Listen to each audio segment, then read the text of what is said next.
오늘 탄생하셨습니다. 오늘 이 예배의 주인공이신 성탄의 주인공 예수님의 나심에 대해서 오늘 말씀을 통해서 한번 우리가 그분이 어떤 분이신지, 그분이 이 땅에 태어나신 것이 어떤 우리의 의미이며 우리는 어떻게 삶을 살아야 될지 짧게 적용하는 말씀 함께 생각해 보겠습니다. 우리 친구들 지금까지 아주 예배 잘 드리고 있어요. 네, 아주 훌륭합니다. 어른들보다 훨씬 더 잘 드리고 있습니다. 조금 더 집중해서 마지막까지 예배 잘 드렸으면 좋겠습니다.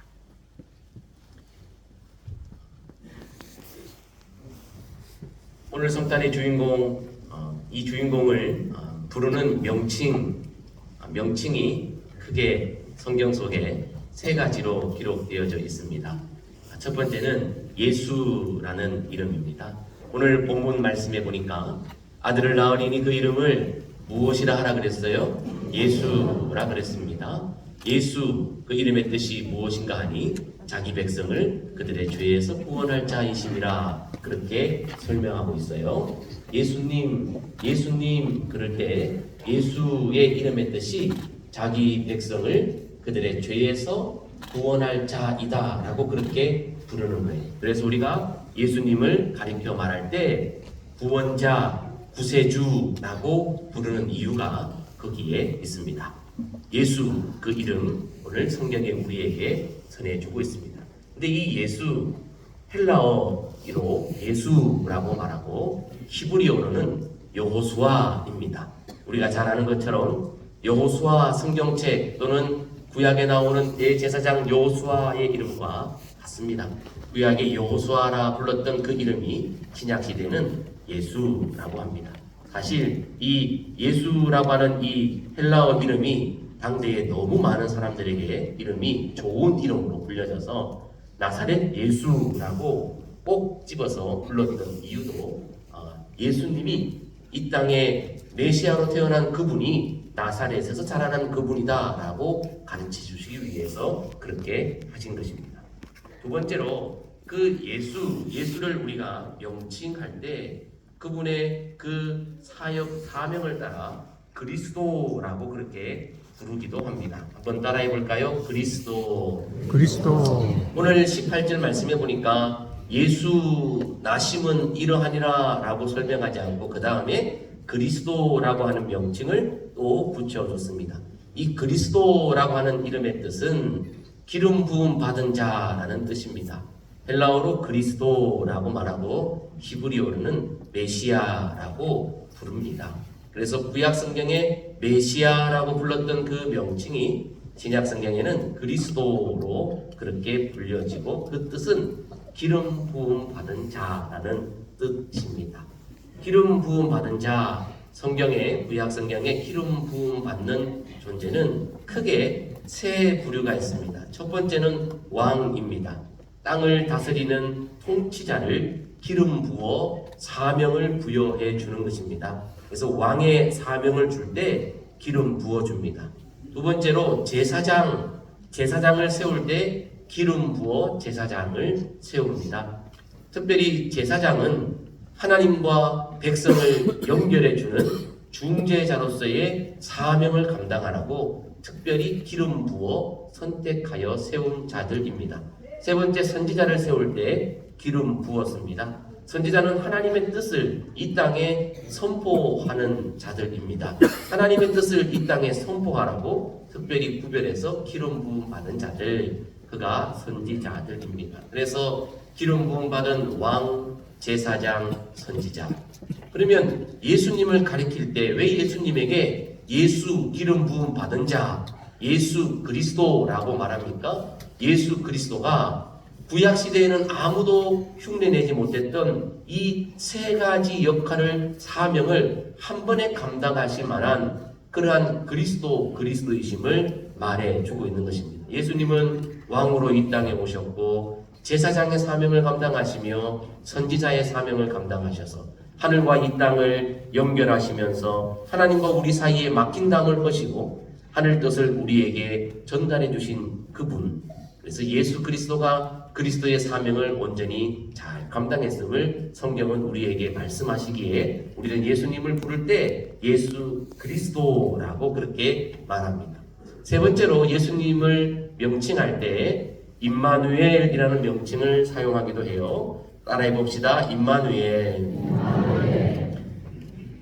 그의 이름은 임마누엘이라 하리라 하셨으니 이를 번역한즉 하나님이 우리와 함께 계시다. 히브리어로도 헬라어로도 임마누엘입니다. 영어로도 임마누엘, 한국말로도 임마누엘입니다. 임마누엘, 하나님이 우리와 함께 계시다는 뜻의 그 명칭이 예수님에게 있는 것입니다. 자, 그런데 오늘 이렇게 예수 그리스도 임마누엘 그분이 이 땅에 탄생하셨는데 마태복음에서는 예수님의 탄생에 대해서 우리에게 아주 놀라운 이야기를 전해주고 있습니다. 그 이야기의 첫 번째는 무엇인가 하면 예수 그리스도의 나심이 성령으로 된 것이다 라고 말씀하고 있어요. 오늘 18절, 20절 말씀에 반복적으로 등장하고 있는 단어가 성령으로 잉태된 것, 성령으로 된 것이라는 이 구절 속에 담겨져 있습니다. 아하, 예수님 이 땅에 아기로 태어나셨는데 이 땅에 아기로 태어날 때는 반드시 남자와 여자가 함께 동침하여 생명이 잉태되어지는데 예수님의 이 땅에 나심은 성령으로 된 것이다 라고 성경이 우리에게 놀라운 이야기를 전해주고 있습니다. 이것을 다른 말로 표현할 때 우리가 사도신경에서 고백할 때 뭐라고 고백합니까? 바로 동정녀에게서 나셨다라고 그렇게 말합니다. 동정녀 그게 무슨 뜻인가 하니까 처녀의 몸에서 생명이 잉태되어 탄생한 것, 그것을 동정녀 탄생이다 그렇게 말하고 있습니다. 그런데 이 이야기는 이미 구약 성경 이사야의 7장에 예언되어져 있는데 이사야는 아기 예수님이 탄생하시기 전에 무려 700년, 몇 년이요? 700년 전에 활동했던 선지자입니다. 예수님 탄생하시기 700년 전에 성령님께서 이사야라고 하는 선지자에게 예언하게 하셨어요. 어떻게 예언하셨는가? 같이 한번 읽겠습니다. 시작.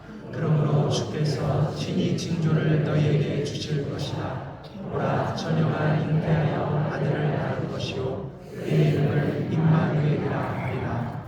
아멘. 이미 700년 전에 이 땅에 메시아가 동정녀 탄생으로 태어나실 것을 말씀하셨습니다. 여러분, 성경 속에 이 부분을 믿지 못해서 예수님을 구주로 영접하지 못하시는 분들이 이 땅에 아직도 많아요. 사실 성경 말씀은요, 첫 장을 열 때부터 우리에게 막 부딪히는 거예요. 창세기 1장 1절, 우리 친구들 창세기 1장 1절 말씀 아나요? 뭐죠?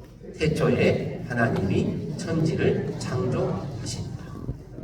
이 말씀을 믿지 못해서 하나님을 믿지 못하는 사람들도 너무 많이 있어요. 성경은 처음을 열 때부터 우리에게 믿음을 요청하세요. 그런데 예수님의 이 땅에 탄생하심도 우리의 이 머리, 생각과는 전혀 다른 방식으로 성령으로 태어났다 우리에게 믿으라고 말하고 있는 거예요. 동정녀 탄생 얼마나 크고 놀라운 일인지 모릅니다. 이 예수 그리스도의 나심은 사람에 의해서 태어난 것이 아니라 성령님에 의해 태어나신 이 사건이라는 것을 이 자리에 있는 우리 모든 분들이 다 마음속으로 진실로 믿을 수 있기를 주님의 이름으로 축복합니다. 아멘. 예수님께서 이 땅에 태어나심에 대한 예언, 이 말씀들이 성경에 많이 있는데요. 그래서 우리는 이렇게 한번 규정할 수 있습니다. 예수 그리스도의 나심은 구약 예언의 말씀을 이루신 사건입니다. 예수님이 이 땅에 태어나신 사건은 우연히 일어난 사건이 아니라 구약의 예언된 말씀을 이루는 사건이라는 거예요. 오늘 22절 말씀에도 이렇게 기록되어 있어요. 이 모든 일이 된 것은, 즉 예수님이 이 땅에 이렇게 태어나신 것은 주께서 선지자로 하신 말씀을 이루려 하심이다 그랬어요. 그러면서 오늘 마태는 방금 우리가 살펴봤던 이사야 7장 14절의 말씀을 한 가지 인용했는데 이 말씀만 구약 성경에 있는 게 아니에요.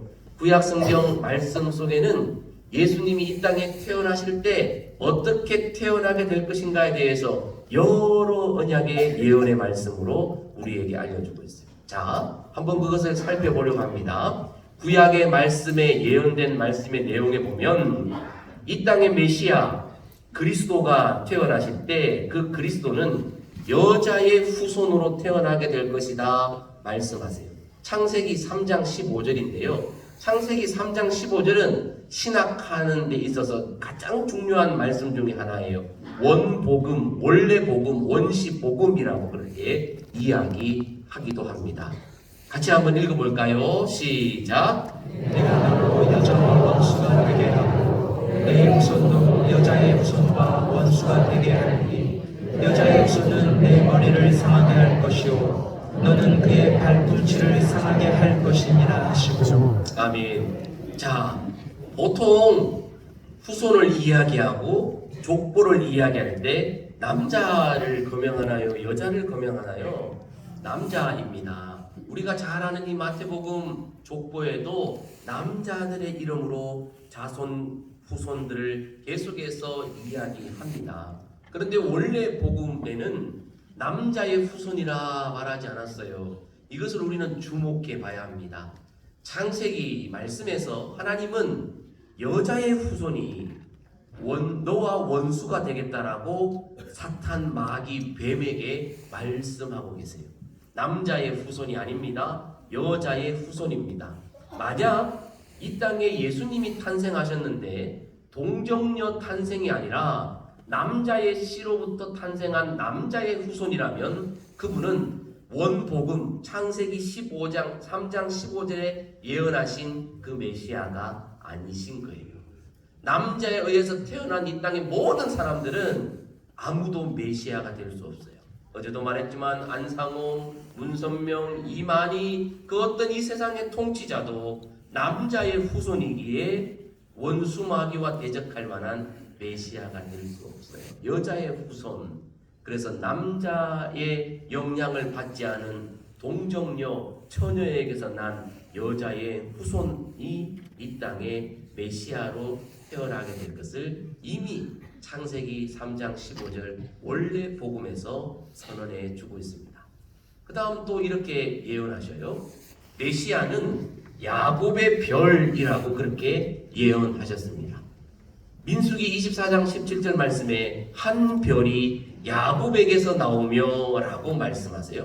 아브라함과 이삭과 야곱 할 때 그 야곱을 말하는 것입니다. 야곱의 12지파 중에 한 별, 큰 별이 태어나게 될 것이다 라고 말씀하시면서 야곱의 후손 중에 이 땅의 큰 별, 동방박사들이 봤던 그 큰 별, 이 땅의 역사를 송두리째 바꿀 메시아 그리스도가 태어나게 될 것을 예언하셨고 예언대로 야곱의 자손에서 메시아가 탄생하셨습니다. 뿐만 아닙니다. 야곱의 자손들 중에 유다의 자손으로 예수님이 좁혀서 태어나게 될 것을 또 예언하셨습니다. 창세기 49장 10절 규가 유다를 떠나지 아니하며 그래서 여기서 말하는 규는 임금님이 통치할 때 쓰는 그 지팡이를 말하는 거예요. 지휘봉을 말하는 거예요. 왕이 가지고 있는 그 막대기를 말하는 거예요. 이 왕이 가지고 있는 통치의 막대기가 유다를 떠나지 아니할 것이다 라고 말하면서 야곱에게서부터 혈통이 유다로 좁혀져서 유다 지파 속에서 계속해서 영원한 왕이 배출되게 될 것을 말씀하셨고 그 완전한 왕이 유다 지파에서 태어나게 되신 거죠. 자, 유다의 후손으로 오시는 그분이 또한 다윗의 자손으로 좁혀지게 됩니다. 이사야 11장 말씀에 보니까 이새의 줄기에서 한 싹이 나며 그랬어요. 이새는 다윗 왕의 아빠입니다. 다윗 왕의 아빠. 그러니까 이 다윗의 자손으로 메시아가 탄생하게 될 것을 또 성경이 예언하고 계시는 거예요. 그런데 이렇게 오시는 메시아는 오늘 우리 어른들처럼 보기도 멋지고 늠름하고 힘세고 똑똑해 보이는 이렇게 다 자란 어른의 모습으로 하늘에서 쑥 내려오시는 것이 아니라 아기로 탄생하게 될 것이다. 그렇게 성경 말씀에 예언하셨어요. 이사야 9장 6절 말씀에 보니까 한 아기가 태어나게 될 것을 말하고 그 한 아들이 태어나게 될 것인데 그분은 놀라운 사람, 뛰어난 사람, 전능하신 하나님이시다 라고 그렇게 말하면서 그분이 하나님이시요 메시아이심을 이야기해요. 그래서요 이 땅에 아기로 예수님이 태어나게 되신 거예요. 그런데 이 아기가 어디에서 태어나는 거라 그래요? 그럼 어디에서 태어날 것인가? 그것도 구약 성경 말씀에 이미 예언을 해두셨어요. 미가서 5장 2절 말씀인데요. 같이 한번 읽어볼까요? 시작. 베들레헴 에프라다야 너는 유다 족속 중에 작을지라도 이스라엘을 다스릴 자가 내게서 내게로 나올 것이라. 그의 근고는 상고에 영원에 있느니라. 아멘. 대한민국의 메시아라고 말하는 사람들이 많은데 그 사람들이 다 유대 땅 베들레헴에서 태어난 게 아니에요. 그래서 다 그분들은 가짜예요. 가짜입니다. 구약 성경에 예언했습니다. 다스릴 그분이 베들레헴 에브라다. 예루살렘에서 태어나지도 않으셨어요. 베들레헴 지극히 작은 고을에서 탄생하실 것이다. 그렇게 예언하셨습니다. 그리고요 탄생의 시기도 예언해 주셨어요.